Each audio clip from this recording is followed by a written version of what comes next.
بسم الله الرحمن الرحيم الحمد لله الصلاة والسلام على رسول الله وعلى آله وصحبه ومن والاه. Salam alaykum wa rahmatullah. Dieu dit dans le Saint-Coran: Inna alladhina qalu rabbuna Allah thumma istaqamu tatanazzalu alayhimul malaikatu alla takhafu wa la tahzanu. Un homme est venu questionner le prophète sallallahu alayhi wa sallam en ces termes: Ô messager de Dieu, donnez-moi un conseil. Et le prophète sallallahu alayhi wa sallam de lui dire: Qul amantu billah thumma istaqim. Dis: je crois en Dieu et sois conforme à la loi de Dieu. Il ne suffit pas de croire, faudrait-il encore mettre en pratique sa religion. C'est pour cela il n'y a pas chez nous musulmans en théorie de croyants non pratiquants. Il n'y a que des croyants qui doivent pratiquer. Car la foi est considérée comme une pratique. Car le prophète sallallahu alayhi wa sallam a été questionné: quelle est la meilleure des actions au messager de Dieu? Il a répondu: Al-imanu billah, la foi en Dieu. Et le prophète a considéré la foi en Dieu comme une action. Vous savez pourquoi? Parce que la pratique de la religion se résume à deux choses: if'al wa la taf'al. Fais ce que Dieu te demande de faire, ce qui est obligatoire, ce qui est recommandé, et ne fais pas ce que Dieu t'interdit, ce qu'il te déconseille. Ainsi, celui qui croit en Dieu est pratiquant, car il ne fait d'emblée pas ce que Dieu interdit. Le fait que tu adhères à l'islam, d'office tu es un pratiquant, ne serait-ce que le fait de ne pas adorer des statues, puisque tu viens de dire je crois en Allah. Ça implique automatiquement la négation de l'adoration d'une idole, donc tu pratiques la religion. C'est pour cela que la notion de croyant non pratiquant n'existe pas en islam. La foi est une pratique et il est demandé aux croyants de pratiquer tous les jours et de se rapprocher de Dieu sans arrêt à travers les pratiques positives, faire et délaisser ce qu'il ne faut pas faire. C'est vrai que, en fonction de la foi, de la conviction, la pratique est plus ou moins importante. C'est évident. Il y en a qui pratiqueront plus que d'autres, et d'autres qui auront plus de mal, de difficulté à pratiquer. Heureusement que Dieu est pardonneur et qu'il efface les péchés de son serviteur. Ainsi, lorsque le prophète sallallahu alayhi wa sallam dit à ce compagnon, Al-Bajali, dit Amantu billah, affirme ta foi, ta conviction et fais-la suivre d'une action. Le prophète confirme le fait que notre religion, c'est, comme dit Hassan al-Basri, une conviction, une sincérité et une action. Une conviction, la pensée, la croyance, la sincérité, et oui, l'hypocrisie est bannie, et une action, les trois dimensions de l'homme, la raison, le cœur spirituel, le corps. L'imam Ibn Taymiyyah, rahimahullah, dans son livre Al-Furqan bayna awliya'i ar-Rahmani wa awliya'i ash-Shaytan, la différence entre les serviteurs de Dieu et les serviteurs du diable, car il y a des gens qui croient en Dieu et qui lui obéissent, il y a des gens qui croient au diable et qui lui obéissent. Ibn Taymiyyah, dans ce livre, donne les qualités du croyant pieux, sincère, qui marche droit. Et il donne les qualités, les défauts plutôt de l'impie, de l'hypocrite. Et il répond à une question qui est posée par tout être humain sensé, qui est la suivante. Tu dis que tu crois en Allah et que tu détiens la vérité, toi, musulman. Donc, Dieu est avec toi. Comment se fait-il que l'autre qui ne croit pas en Dieu, comme toi, il réalise des miracles, alors que Dieu n'est pas avec lui, d'après toi, des prodiges? Et il cite des exemples. Il dit par exemple en Inde, ils ont vu des gens s'asseoir dans le feu sans brûler, marcher sur l'eau, bref, des prodiges. Allah alam, est-ce qu'ils sont vrais ou faux? Mais en tout cas, Ibn Taymiyyah, on lui soumet cette problématique. Des gens qui ne sont pas musulmans et ils vivent des choses extraordinaires, des prodiges et des miracles. Ibn Taymiyyah rahimahullah dit, et c'est magnifique ce qu'il dit, il dit le miracle, c'est-à-dire l'aide de Dieu, le miracle, la proximité avec Dieu, ne s'arrête pas et ne se résume pas aux prodiges, aux miracles matériels. Le miracle, c'est al-istiqama, la droiture. C'est-à-dire, Dieu est avec toi, et c'est ça le plus beau des miracles, la plus belle des choses que recherche un être humain. Parce que certains croient et pensent que croire en Dieu, c'est un deal purement matériel. D'aller te dire, Allah, je crois en toi, je suis gentil, je suis mignon, mais c'est pas gratuit. En échange, je veux du pognon. Ouais, je veux un boulot, je veux une voiture. Et le thé. Et Allah, tu sais, je voudrais marcher sur l'eau. Bon, nous, on ne demande pas ça. Mais par exemple, et Allah, je voudrais rouler sans assurance et ne pas me faire prendre par les flics. En fait, quelque part, l'être humain n'adore pas toujours Dieu avec sincérité, mais il est souvent dans une posture où il essaie d'attirer non pas la miséricorde de Dieu, mais la générosité divine. C'est qu'il cherche du fric, du matériel. Et l'imam Ibn Taymiyyah dit, la droiture, allez, la preuve que tu es quelqu'un de pieux, ce n'est pas le fait que tu possèdes, que ce soit du matériel, car Dieu donne la vie d'ici-bas, le matériel, aux croyants et aux non-croyants, aux pieux et aux impies.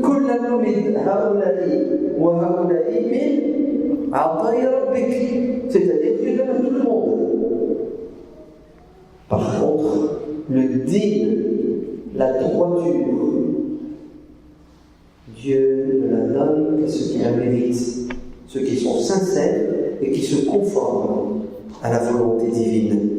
Ainsi, ce n'est pas parce que quelqu'un vole dans les airs qu'il est pieux, dit Ibn Taymiyyah, parce qu'il peut très bien être adorateur de Shaitan, et c'est Shaitan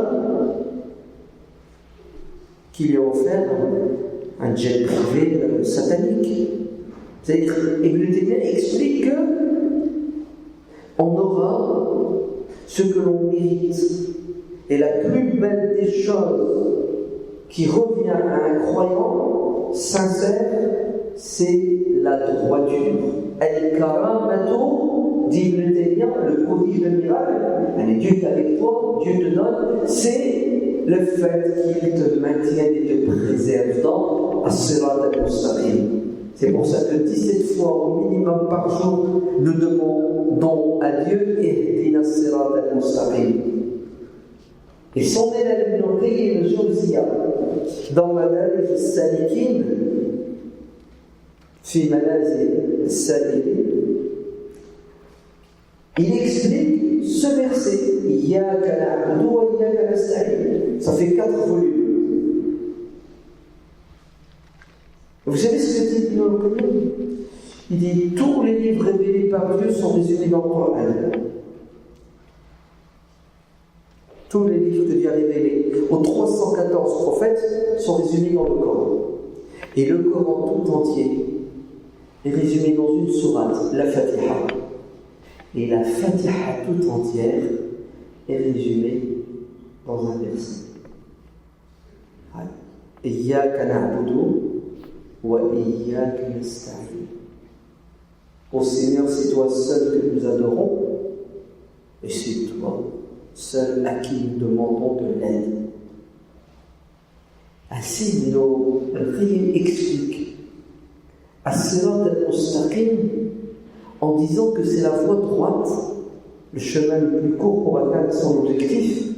Ouais, as-sirat al-mustaqim, la voie de tous les prophètes et de tous les gens pieux et sincères. Et cette voie droite se résume à Iyyaka na'budu wa iyyaka nasta'in. C'est-à-dire, c'est toi seul que nous adorons et c'est toi seul que nous implorons. Al-Khudu', la soumission totale à Dieu, intérieure et extérieure. C'est-à-dire, Ya Allah, on est soumis à toi dans le fond, à travers le tawhid, on croit en toi seul dans la sincérité, nulle divinité autre que toi, et nous sommes soumis à toi en nous éloignant de tout ce que tu as interdit et en faisant tout ce que tu nous demandes de faire. Et c'est puissant parce que il explique ça à travers 4 volumes et il appelle ça des étapes, des marches. Tu sais, un escalier quand tu le montes, la première marche, la deuxième, pas 5 d'un coup, tu vas tomber. Hein. La première, la deuxième, la troisième. Et il te dit, voilà le chemin qu'il faut emprunter pour atteindre, vous savez quoi? Pour atteindre dans la satisfaction. Que Dieu soit satisfait de toi et que toi tu sois satisfait de Dieu. Et ce sont des étapes, oui, manazil, des étapes. Donc tu commences par quoi? Tu commences par la sincérité. Et d'ailleurs, un grand postérieur à Ibn al-Qayyim, car il vient du 8e siècle, qui s'appelle Abu Abdillah al-Harith al-Muhasibi, rahimahullah. Contemporain de l'imam Ahmad ibn Hanbal, il est mort au 3e siècle, au milieu du 3e siècle. هذا أبو عبد الله الأسد المحاسبي. D'ailleurs, il se nomme Muhasibi parce que c'était quelqu'un qui faisait son mea culpa en permanence. Il a écrit un très beau bouquin. Il n'est pas long, mais il est concentré, qui s'appelle Ma'rifatullah, la connaissance de Dieu. Et il dit, si vous voulez connaître Dieu, il y a 10 étapes. La première, c'est la sincérité. Et la dernière, c'est la modestie. D'ailleurs, il dit, vous ne pourrez pas atteindre la dernière sans qu'elle ne soit présente dès le début. C'est fort. Tu ne pourras pas atteindre ce haut degré de spiritualité qui t'est demandé si, dès ton repentir et ta sincérité au début, tu n'es pas modeste. Parce que Dieu n'élève que ceux qui... oui, ceux qui se rabaissent devant lui, ceux qui sont modestes, c'est-à-dire ceux qui connaissent et qui savent que leur vrai ennemi, c'est qui? C'est leur ego. Ben oui, le modeste, c'est qui? C'est celui qui dit, et Muhasibi, dans ce livre, nous rapporte la parole de Aoun ibn Abdillah, al-Tabi'i, qui dit, tu ne seras sincère et modeste que si et seulement si, lorsque tu sors de chez toi et que tu croises quelqu'un de plus jeune que toi, tu dis qu'il est meilleur que toi, car il a fait moins de péchés que toi. Il est plus jeune. Toi, tu as de la bouteille dans le haram, dans les péchés. Lui, il est plus jeune. Et lorsque tu croises quelqu'un de plus âgé que toi, tu dis qu'il est meilleur que toi. Parce qu'il a plus obéi à Dieu que toi. Vous avez vu, subhanallah, comment il faut regarder les autres et tirer des leçons de tout ce qui bouge et ce qui ne bouge pas. Et lorsque tu croises quelqu'un de moins savant que toi, tu dis qu'il est meilleur que toi. Parce que lui, au moins, il a des circonstances atténuantes, il a désobéi par ignorance. Alors que toi, tu sais plus si tu désobéis. Et lorsqu'il est plus savant que toi, tu croises quelqu'un qui est plus savant que toi, tu dis qu'il est meilleur que toi. Parce qu'il est plus savant, donc il est plus enclin à craindre Dieu que toi. Et il termine avec la dernière qui fait peur, plus que les 4 premières. Vous savez c'est quoi? Il dit, lorsque tu croises quelqu'un qui n'est pas musulman, dis qu'il est sans doute meilleur que toi, car il se peut qu'à la fin de sa vie, il fasse le repentir et devienne musulman, il entre au paradis, et toi, avant de finir, tu quittes l'islam, tu deviens un renégat, tu abandonnes le chemin droit, et toutes tes bonnes actions tombent à l'eau et tu vas en enfer. Ça fait peur ou ça fait peur? Vous savez ce que ça veut dire ça? Ça veut dire la droiture à l'istiqama. C'est une posture spirituelle dans un premier temps. Spirituel. La preuve, regardez, Dieu dit dans la sourate As-Saffat, Innal ladhina qalu rabbuna Allah thumma istaqamu. Ceux qui ont la foi et qui, conséquence, marchent droit. Fatima bintu Abd al-Malik radiyallahu anha, la fille d'Abd al-Malik ibn Marwan, le calife omeyyade, sœur de calife, épouse d'un calife spécial qui s'appelle Omar ibn Abd al-Aziz, l'arrière-petit-fils de Omar ibn al-Khattab, dit, lorsque Omar est devenu calife, car il a été désigné par son cousin Sulayman ibn Abd al-Malik. Alors que Sulayman aurait pu transmettre le pouvoir à son fils, mais Sulayman avait des conseillers hors pair, tels Raja ibn Haywa, radiyallahu anhu, car c'est grâce à lui que Omar est devenu calife. Car il a dit à Sulayman ibn Abd al-Malik, si tu veux rencontrer Dieu la tête haute, fière, sans remords, sans regret, désigne cet homme, car c'est quelqu'un qui craint Dieu et qui marche droit. Et il va faire le testament. Toute la famille omeyyade doit avoir la haine de ce choix. Et d'ailleurs, ils vont l'assassiner. Ils vont l'empoisonner. Vous allez comprendre pourquoi. Fatima, son épouse, dit, quand il est devenu calife, il m'a attrapé, il m'a dit, écoute, tu as 2 solutions. Soit tu divorces, je te rends ta liberté, tu fais ce que tu veux de ta vie. Soit tu fais le choix de rester avec moi, mais on tourne la page. Tu vois le train de vie que tu avais avant, c'est fini. Maintenant, tu as affaire à un mari qui porte le fardeau de la responsabilité de la communauté musulmane toute entière. C'est plus comme avant. Elle a fait le choix de rester avec cet homme. Vous savez ce qu'il a fait? Il a dit, allez, tout ce que tu possèdes comme bijoux, tout ce que tu possèdes comme terre, confisqué. On remet ça dans le trésor public. Car tu as hérité ça de ta famille, et ta famille, ils n'ont pas été honnêtes. Ils ont pioché dans les caisses de l'État. Détournement de biens publics. Et oui, C'est pas n'importe qui, Omar ibn Abdelaziz. Avant de demander aux petites gens de respecter la loi, il a d'abord commencé par lui, et par sa famille, et par sa femme, et par ses proches. Avant de demander aux gens de payer les impôts, il a d'abord imposé aux riches. C'est pour ça qu'il était droit. Vous savez ce qu'il dit à Fatima bint Abd Malik? Il dit depuis qu'il est devenu calife, c'était plus la même personne. Il est passé à un stade au-dessus de l'entendement. Tu ne peux même pas t'imaginer ce que Omar a fait quand il est devenu calife. Vous savez ce qu'il a fait? Il a réalisé le miracle. En 2 ans et demi de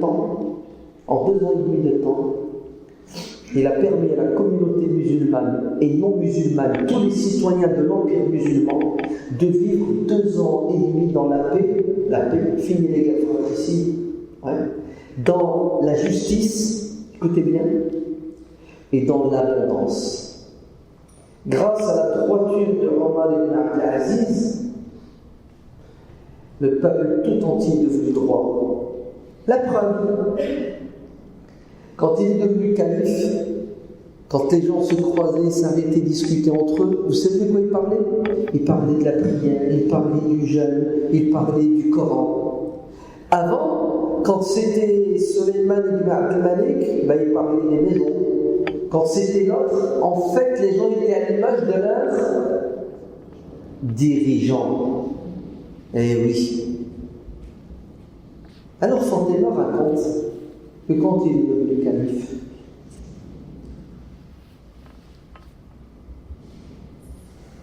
c'était fini. Omar n'avait plus le temps, même pour lui.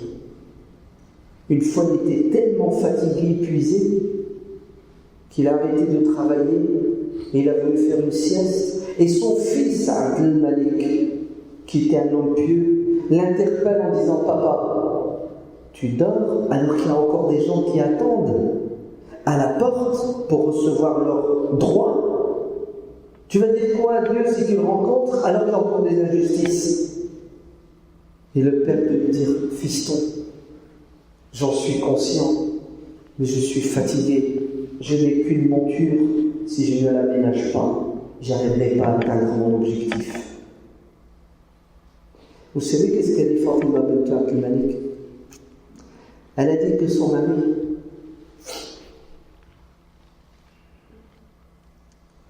il a reçu quelqu'un, un haut fonctionnaire de l'État, pour lui parler de l'administration. Et quand il a fini de parler avec, ce fonctionnaire lui dit: j'ai un problème personnel, je peux t'en parler? Il lui a dit: oui, mais attends 2 secondes. Et il a pris la lampe à pétrole, il est allé la ranger, il l'a éteinte et il a ramené une autre lampe à pétrole. Il dit: pourquoi tu as fait ça? Il dit: cette lampe à pétrole, la première, c'est celle que j'utilise en tant que fonctionnaire de l'État, donc qui paie la facture d'électricité. C'est les caisses de l'État. Et maintenant, puisque c'est personnel, j'utilise ma lampe à pétrole pour ne pas gaspiller 1 euro. Et un jour, il a reçu de la zakat, et entre autres des parfums, du musc. Et il s'est mis à découper ce musc, et vous savez ce qu'il a fait? Il s'est bouché le nez. On lui dit: pourquoi tu te bouches le nez? T'as un rhume? Il a dit: non, c'est pour éviter de sentir l'odeur du musc. Il dit: et alors c'est quoi le problème si tu sens l'odeur du musc? Il a dit: c'est un musc qui a été destiné aux pauvres, je n'ai pas à en profiter.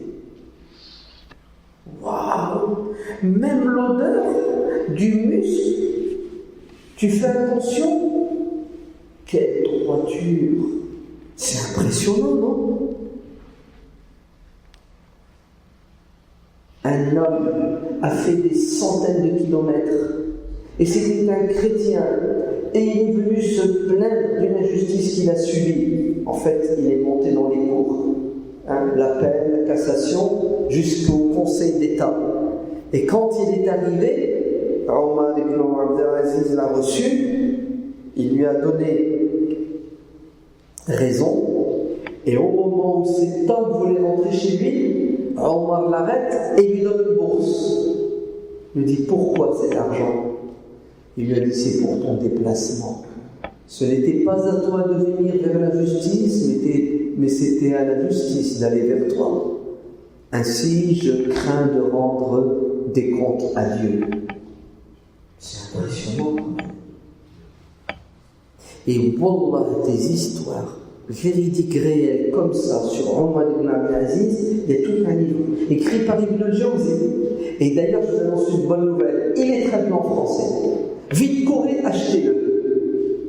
Et vous allez flipper, vous allez dire: mon Dieu, on est à des années-lumière de la droiture de cet homme qui, lorsqu'il est mort, tout le monde a pleuré. Les musulmans, quelle que soit l'heure, et quand les chiites l'ont pleuré, les khawarij l'ont pleuré, toutes les écoles, toutes les tendances ont pleuré Omar ibn Abdelaziz parce qu'il a donné à chacun son dû, il était tolérant. Les juifs et les chrétiens l'ont pleuré,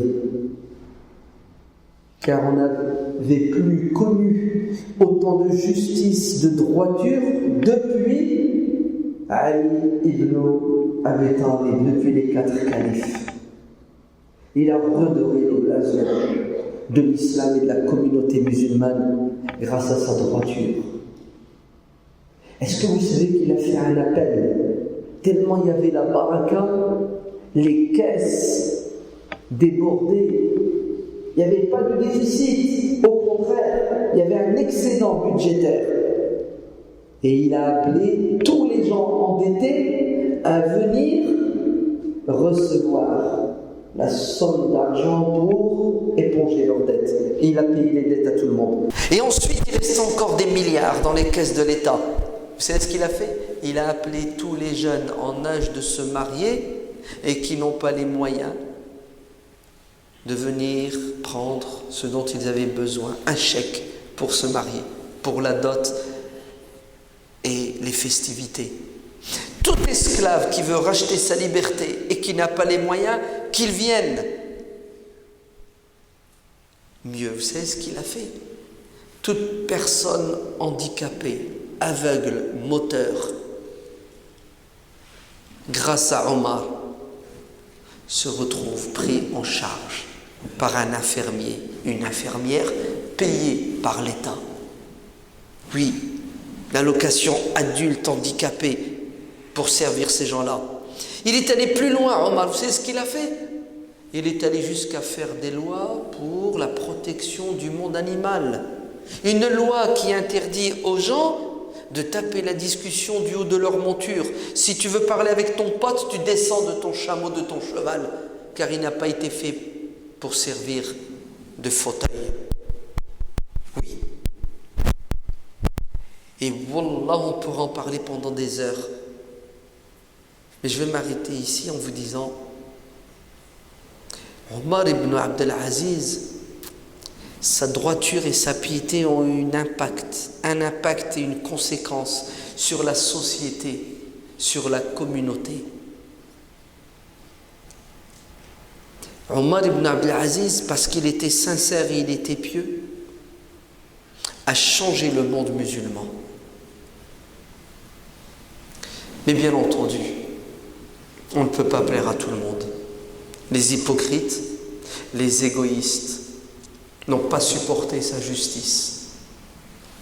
Et ils vont l'empoisonner à travers le cuisinier qu'ils ont acheté, qu'ils ont soudoyé. Il va lui mettre du poison dans sa nourriture.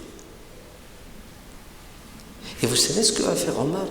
Il va convoquer le prisonnier, le cuisinier.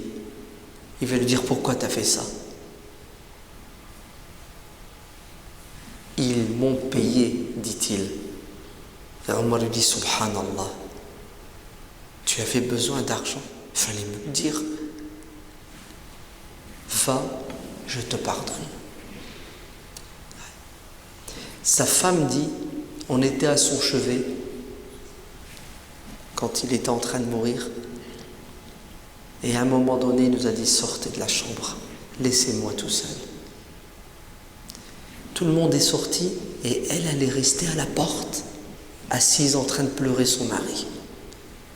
Et tout d'un coup, elle entend la récitation de ce verset du Coran. Innal ladina qalu rabbuna Allah thumma istaqamu tatanazzalu alayhimul malaika. Ceux qui ont dit fermement et sincèrement je crois en Dieu et qui ont été droits, les anges, écoutez bien, au moment de la mort, les accompagnent en leur disant n'ayez pas peur, ne vous attristez pas, mais soyez heureux car le paradis vous attend. C'est-à-dire les anges viennent leur annoncer la bonne nouvelle et les accompagner parce que toute leur vie, ils se sont éloignés des diables et ils ont recherché la proximité de Dieu et sur terre, ils ont vu les résultats et les fruits de leur sincérité, de leur droiture. Fatima a dit, je suis rentré dans la chambre parce que c'est pas la voix de mon mari qui récitait le Coran et je l'ai trouvé mort. Et ils l'ont enterré, rahimahullah. Et tout le monde l'a pleuré, sauf les hypocrites.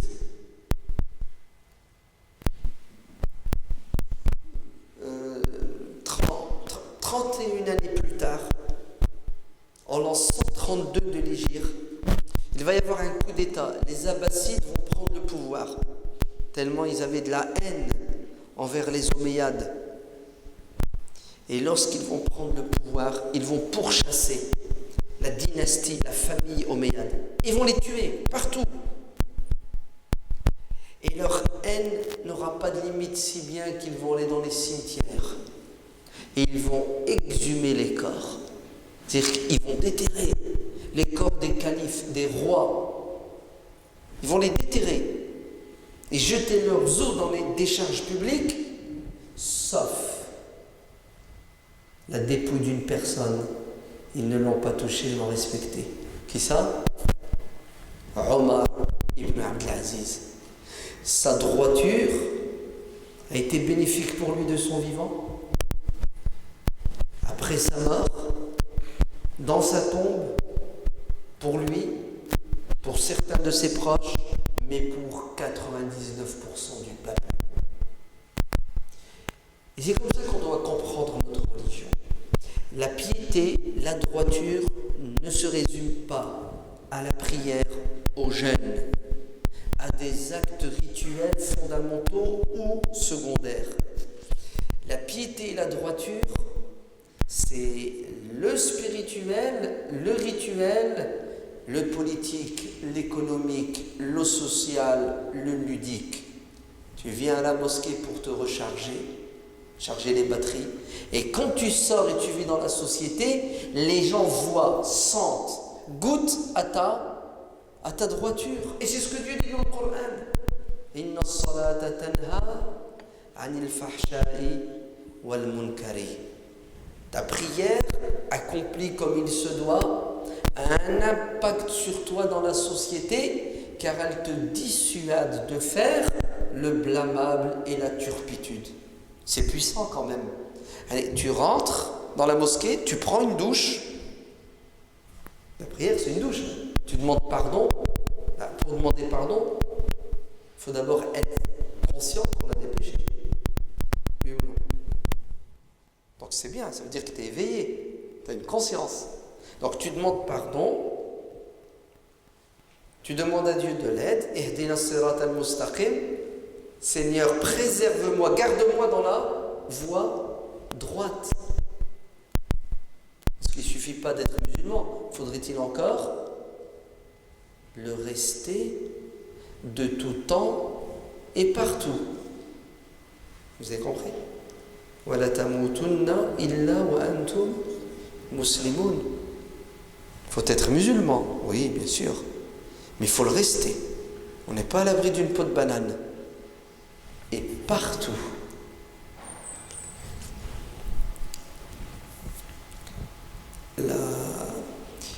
Tu rentres, tu fais ta prière, tu prends une douche, tu te purifies, tu prends conscience de tes péchés, tu fais ton mea culpa, et tu sors de la prière en disant salam alaikum. En fait, tu reviens sur terre, en disant à ton voisin de droite, je suis la paix, car j'ai fait la paix avec moi-même et avec Dieu. Assalamu alaikum, vous qui êtes à ma droite.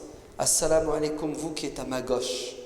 Et tu sors de la mosquée pour répandre la paix. C'est ça, la droiture. C'est la spiritualité rituelle qui te propulse pour une spiritualité sociale. Sinon, Dieu n'a que faire de ton jeûne, de ta prière. Le mois de Ramadan approche. Notre prophète bien-aimé sallallahu alayhi wa sallam a dit: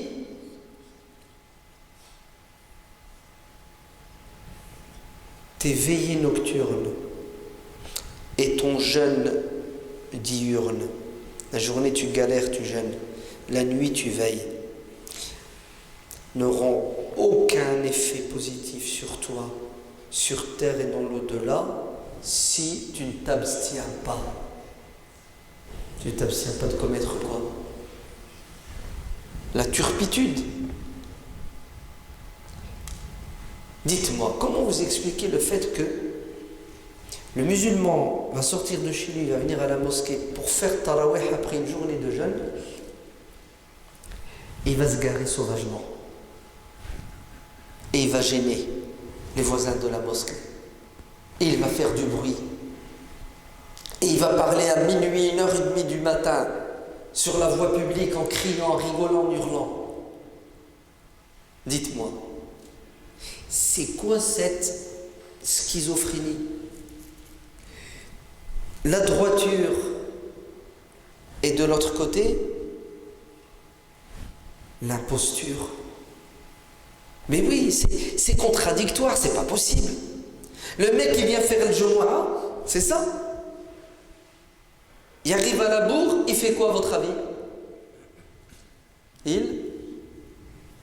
Il s'arrête devant le garage, sur le truc handicapé là, la place handicapée. Il n'y en a rien à cirer. Pour lui, le plus important, c'est le Jumu'ah. À quel prix? Des injustices. Mais c'est quoi cette droiture? Dans une ville, pour ne pas la citer, Roubaix, c'est bon? Tous les vendredis, c'est un massacre.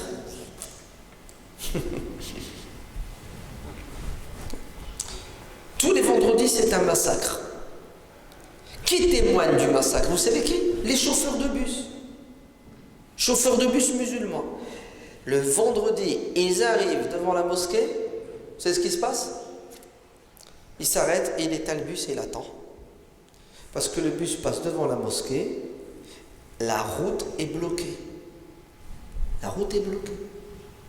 Et ils ont bloqué la route. Le trottoir, la première file, la deuxième file. Donc c'est pendant combien de temps? Une demi-heure. Il y a un bus qui attend, il y a un deuxième qui arrive derrière, et un troisième qui arrive derrière. Et c'est tous les vendredis. Et les gens attendent dans le bus. Un frère, la première fois, il est devenu chauffeur de bus. On lui a donné la ligne de la mosquée. Blocage. Il appelle la centrale. J'ai un blocage. Je lui dis, oui, on le sait. Tu es à côté de la mosquée. Bah, tu vas attendre. Oh, Allahu Akbar. Ils sont en train de prier, c'est ça? Ils recherchent la proximité de Dieu. Au dépend de quoi? Alors, on fait quoi maintenant? Rien. Vous voulez un conseil? Venez à pied à la mosquée. Venez en vélo. Écolo. C'est bien. Faites du covoiturage. Bah, stationnez-vous loin et marchez. Pour chaque pas, vous avez le hasanat.